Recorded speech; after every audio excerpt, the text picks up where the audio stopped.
victory. That's true. All right, let's start it off. In the top right, on the dire side, representing Nigma Galaxy, the King, Sumail. And on the other side, representing Team Fnatic, the champion of the Philippines, the champion of Southeast Asia, it's none other than Armel. Look at that Arcana. Ooh, yeah. I just let you do that one. I can't even hype it up any more than you did. I mean, it's the King versus what could be the King Slayer. We're about to see who is the superior SF 1v1, and there's a wrench thrown into things as well because there's a new SF in town. The panel was talking about it. You get hit by a second raise, all of a sudden you're now experiencing this slow, both turn rate and movement speed.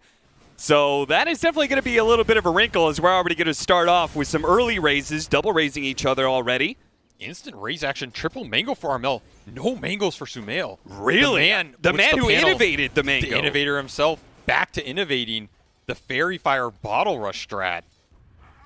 I don't think I've seen this in at least 3 or 4 years here. Oh, Armel managed to keep his creep wave outside of the tower while Sumail failed to do so. So already down 2 CS. Pause. The Psyops pause. Of course, just got to get in Sumail's head a little bit. He knows he's ahead in CS. Setting up his next play here. That's what he's setting up. Guarantee you that one. Now, just to be clear about the rules here, it is if you go into the Dota 2 mode, there is a 1v1 mode for those of you guys who've never played it. The rules are pretty simple. It's first to 2 kills or first to tower. It's going to be kills here. Let me tell you that. They're going for the blood, going for the jugular. Range creep deny. Ooh. It's all about those early range denies. That's what sets the mental tempo of this 1v1, right? It's all about the style, the cosmetics you bring in, the mentality that you're bringing straight off the bat. Earlier denies, sets up the lane pressure, gets you the early souls. If you fall behind, you have to rely on a mango kill. Sumail beginning to bring it back a little bit as he's now evened up in this CS. Bring it back. Creeps. The king of mid, the king of the CS wars. He was never how long gone this guy in the first has been place. Playing mid SF, man. This goes back 10 years to those LAN cafes in Pakistan where he was training with his brothers, where he had to defeat them first to come here and road to victory. 2 denies in that creep wave as Sumail pushes it into Armel. And surprisingly, despite the mango build, Armel, I expected Armel, he's getting aggressive. Time to use those mangoes, put him to good work. He's going to hit that third raise potentially. It's going to be a good amount of damage, but he opts not to. Mercy. Backs off, and Sumail has the bottle now. That's a huge advantage over Armel. I mean, he's up 200 net worth. Now Sumail's going to pause on him. I thought water runes. Oh no. The first, the wiki says the first round of runes do not spawn. I don't know if that changed anything with water runes. I don't know if like 4-minute water rune is going to spawn or not. Sumail doesn't know what's going on. I don't know if he cares. I don't even know if he knows how far ahead he is already. Last hits for sure, but net worth-wise, you invest the early mangoes, don't get the kill. So Sumail rocking a bottle he can't refill? Maybe the master himself falling a little short of his own standards. Yeah, talking about using these consumables. The flag bearer is actually pretty important this one. Oh, absolutely. I mean, this is the new patch 1v1. I didn't even think there would be a flag bearer in the one-on-one mode. I don't know what they thought there'd be, but I guess there is. All right, so Armel picking up a decent little lead now. He's got a 1 deny lead over Sumail, but net worth still to the favor of Sumail. Yeah. Sumail's rocking it. He's pushing the net worth advantage, almost up 300 now. Armel setting up, getting those raises. Hits the second one. If he can get in position, mango. hit the third one, goes in close range, and there it is! Armel gets the first blood, and now a massive lead in the 1v1. Abusing the mangoes. When you fall behind, it's your best route back in this game. Now he gets some free CS while Sumail has to sit on the sidelines. Watch that one again. You can see Sumail trying to juke it out. Even the Fairy Fire pop. Goes for the close range one. Armel 1 step ahead of Sumail there. Very nicely played. Now it is first to 2 kills.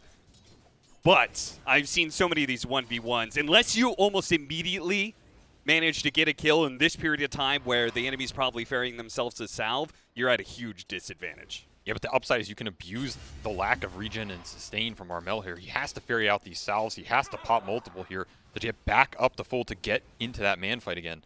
Look, I've seen some crazy turnarounds in these one-on-ones. You think it's over with the first kill, but nah. This is where Sumail, he's going to have a solid advantage here. As long as he doesn't fall behind in the levels. Well, hey, that's the problem. It's now a level 5 Armel versus a level 4 Sumail, and Armel, he knows the advantage he's got.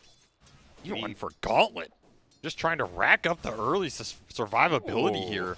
He really wants to win these raise trades. Soul's back to even. Range creep pulled in.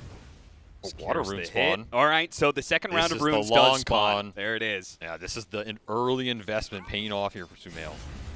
Time to abuse that region to the max. Has a stick as well. Yeah, he's going to have to abuse it because Armel is still abusing that level advantage he's got. Sumail's about to even it up, though. And Armel is actually going to go back for the water rune. Sumail might be able to cut him off here. Yeah, that's going to be a wave. He's going to be cut off. Armel's going to challenge him, though. Sumail backing down. I think he wants to fight this. He's going to have his raise up before Armel, and yeah, Armel forced to salve again. Decent trade for Sumail there. He'll take those. I mean, at this point, do you just play for the next rune here? The super long con if you're Sumail, wear him down with the more efficient regen? Yeah, who knows what the power rune ends up being. Is it a power rune or is it? I don't know. They might not know. I mean, I will say some rule sets, you know, you are not allowed to use the power runes. Yeah, I mean, that was back in the day when it was just power runes only, and you were never allowed to get the runes. Yeah, back in the day where people were getting permaban from leagues, you know, that was a dirty tactic. But this is definitely one of the biggest stakes I've seen. You know, not quite quit Dota for a year stake, but you know, upper bracket has huge implications. Sumail's just farming here. Back up to a net worth lead even after raise. Armel going for the close range one. He actually leveled up his ultimate. He's going to go for it. Drops it on Sumail with the fear. He's got him 2-0. Armel takes it. The champion of Fnatic. Now the Kingslayer Armel will champion Fnatic to the upper bracket. Sumail not going to be happy about that one in the morning. The legacy. The trash talk. Where is it? Armel showing up. The Prince of Mid defeating the King. Usurping the throne. Pushes his team into the upper bracket. I mean, that is a huge win for them. Upper bracket, now you got a chance at a top 3 off one win. His team is definitely going to be happy about that one. Look at him. What a mentality boost for the tournament, too. Oh, yeah. I mean, he's got to be feeling himself. Being able to bring down the King in a 1v1, you're going to be set up for huge success and huge momentum now in that upper bracket.